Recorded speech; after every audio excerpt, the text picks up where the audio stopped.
You need to be the alpha in your dog's life, okay? If you are not the alpha in your dog's life, the dog is going to be the alpha in your life. Do you understand? Okay, that's the way it works. So here's what we discovered in prison, and actually even before that. There's 3 things that we control to be the alpha in our dog's life without having to do anything horrible to the dog. The first thing is food. We control the dog's food. The second thing, we control where he sleeps. And then the third thing that we control is we win all doggy games. Okay? So let's talk about food first. In prison, we feed on a twice-a-day schedule. Once in the morning, once at night, usually about 12 hours apart. Now, if we have a dog that has special needs, like we're trying to put weight on them, we may throw a third meal in there, but we always feed twice a day. We don't do a once-a-day feeding schedule, because what happens in 24 hours, your dog's blood sugar drops down pretty low, and then they scarf food and might make themselves sick. So we feed on a twice-a-day schedule. We don't leave food bowls down. 10 minutes in the morning, 10 minutes at night. The other thing that happens is we do feed in a crate, okay? That way the dog associates being fed in the crate, and it's a good thing. So what we do is we'll have the dog in the crate with the door shut, okay, and locked. I'm not gonna lock it right now. We come with the food bowl prepared, and what we feed is a dry kibble with water on it. We want the dog to take moisture at the same time that they're getting the dry kibble. So we come to the crate. Kennel, good boy.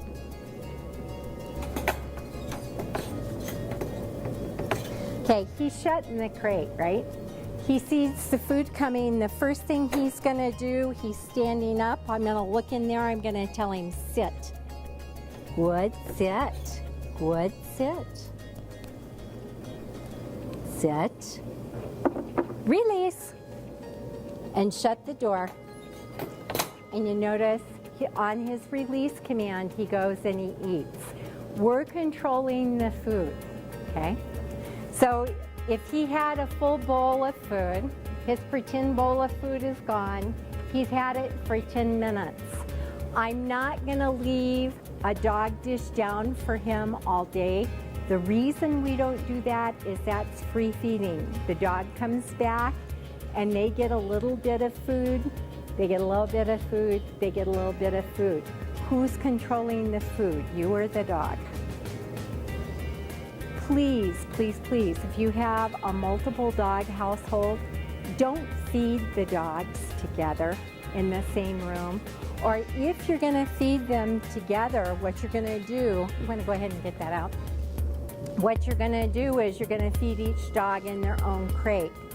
We just had a dog return to the program because the people were feeding the 2 dogs together in the same room with 2 different bowls, and they felt that was sufficient to separate the dogs. What was happening was when dog came in, ate its food very fast, and then went and pushed the other dog off their food bowl, and it caused resource guarding and problem behaviors in the household. So we want to make sure that we feed the dogs separately. Do you guys want your dog to come to the table and bug you? Sit there with big brown eyes salivating out the side of their mouth, right? You got it. Or they come in and they whine and they bark and they bug you while you're eating. Is there anybody here that wants that? The reason I'm asking that question is because all you have to do is feed the dog from the table to accomplish that. So you never want the dog interrupting while you are eating, and you never want to feed the dog from the table. Good way to do it while you are eating, the dog could say lie on the floor in the living room while you're eating, and then after you're done, after the dishes are cleared from the table, and everybody's out of the dining room, your dog's allowed to come in and vacuum, okay?